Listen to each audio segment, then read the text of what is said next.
Galera, tudo bem?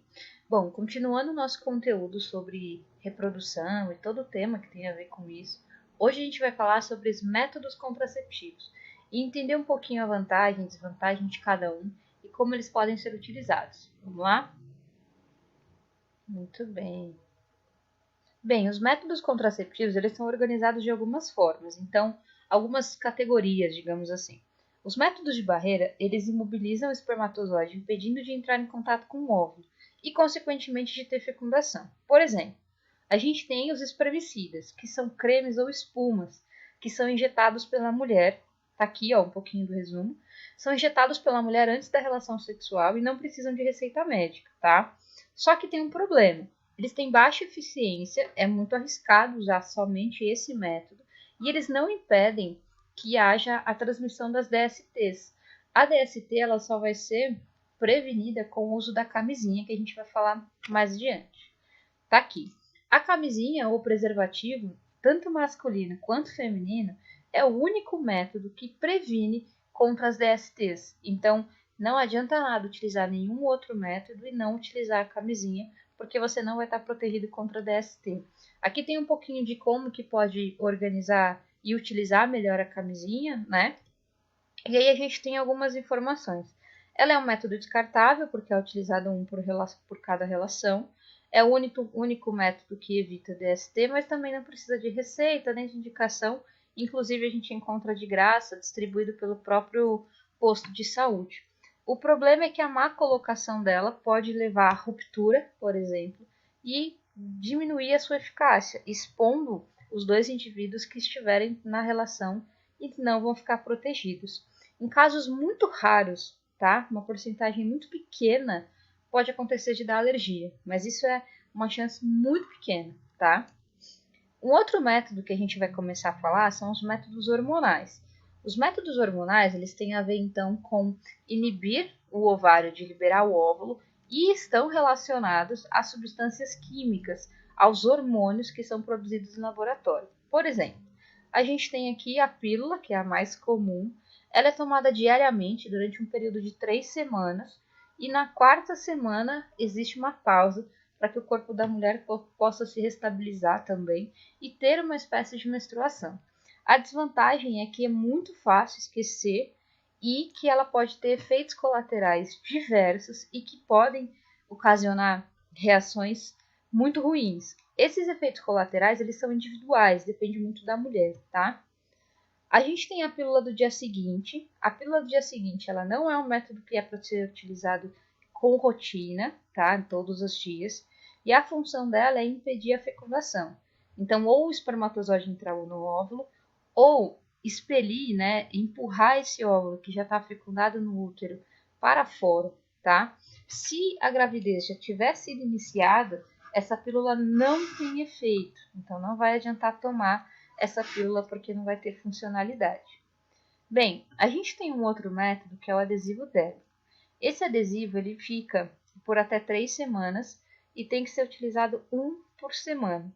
Ele é colocado nessas regiões que a gente está vendo aqui na imagem, tá? E a vantagem é que o risco de esquecimento é muito pequeno e ele fica ali afixado.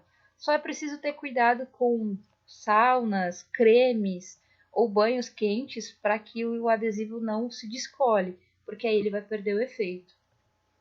Um outro método é o anel vaginal. O anel vaginal ele pode ser colocado pela própria mulher, mas é sempre bom ter uma orientação médica. Não é legal comprar e simplesmente colocar. Ele é um anel flexível que libera dosagens de hormônio que a própria mulher pode aplicar. A vantagem é que, além de ser prático, né, você consegue ser lembrado através de serviços gratuitos por SMS, para não esquecer, e ele acaba tendo efeitos menos colaterais em relação aos outros. Mas existe uma necessidade de saber colocá-lo, por isso que é importante ter orientação médica. O implante subdérmico ele é menos comum, tá aqui como ele fica, e ele precisa ser feito no consultório. Há necessidade de anestesia local, porque ele tem que ser implantado pelo médico através de uma agulha. A vantagem é que ele elimina o risco de esquecimento e ele é muito indicado para mulheres que tiveram, por exemplo, anemia ou menstruações desreguladas ou que têm algum problema para tomar o hormônio, que é o hormônio sintético presente na pílula que a gente comentou agora há pouco. Algumas desvantagens é a ausência total da menstruação, que para algumas mulheres acaba se tornando uma vantagem, mas que existe sim um risco, tá bom? Muito bem. A injeção trimestral. A injeção trimestral, como o próprio nome diz, é tomada a cada 3 meses, então o risco de esquecimento é muito pequeno. A sua ação não pode ser interrompida ou prolongar-se por mais de 12 meses. Então, a mulher não pode tomar esse método muito tempo, tá? Ela precisa de uma pausa, não permitindo retomar de imediato a capacidade reprodutiva quando desejada, tá? Então, pode haver uma dificuldade maior de engravidar, caso essa seja a opção da mulher, quando ela parar de tomar a injeção. E ele também pode causar a ausência da menstruação ou uma menstruação completamente irregular. A gente tem o DIU, que é chamado de dispositivo intrauterino. O DIU ele fica dentro do corpo da mulher, ele tem esses modelinhos que estão aqui na imagem para vocês verem. Eles são colocados pelo médico, tá? E ele impede que o óvulo fecundado se implante na parede do útero. Ele pode ser de vários formatos, mas ele tem uma espiral de cobre com a progesterona, que é o hormônio que vai impedir esse desenvolvimento, desenvolvimento do feto, tá? Ele pode ficar, em média, 5 anos direto no corpo da mulher. Isso depende das condições do próprio organismo, tá? É uma alternativa para mulheres que não podem ou não queiram utilizar outro método, principalmente relacionado ao método hormonal da pílula, ou que querem ficar com uma contracepção prolongada sem ter que se preocupar.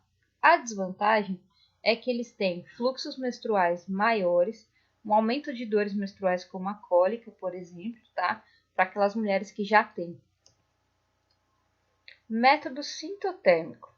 Então, esse método são todos os anticoncepcionais que eles chamam de naturais. Então, coisas que eu particularmente acredito que não funcionem muito bem.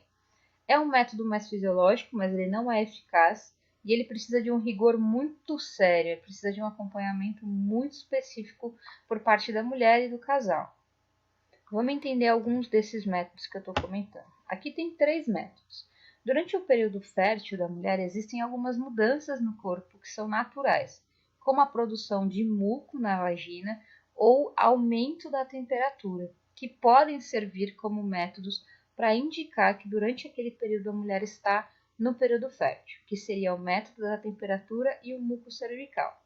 Um outro método, que é chamado de método da tabelinha, é um método que consiste em contar o ciclo menstrual da mulher para identificar qual é a semana do período fértil.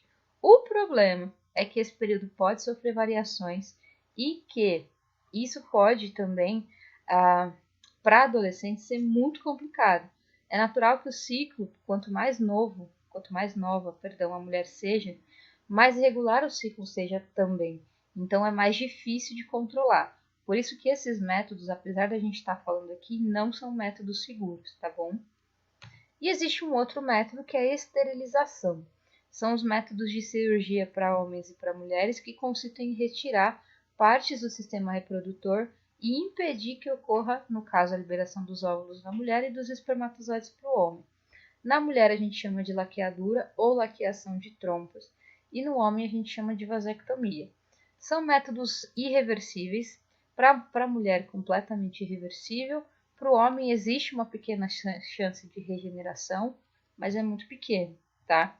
Ele liberta a mulher da preocupação de qualquer uso de contraceptivo, mas como é um método definitivo, tem que pensar, tem que realmente ter certeza, né? Porque se o casal, ou se a mulher em algum momento, ou o homem em algum momento mudar de ideia, não tem mais como reverter o processo. Então, existe um acompanhamento, inclusive psicológico, antes da cirurgia, para ter certeza que é aquilo que vai ser feito. Beleza? Bem, espero que tenha dado para entender um pouquinho de todos esses métodos, tem bastante informação, mas aí a gente discute mais na aula, tá bom?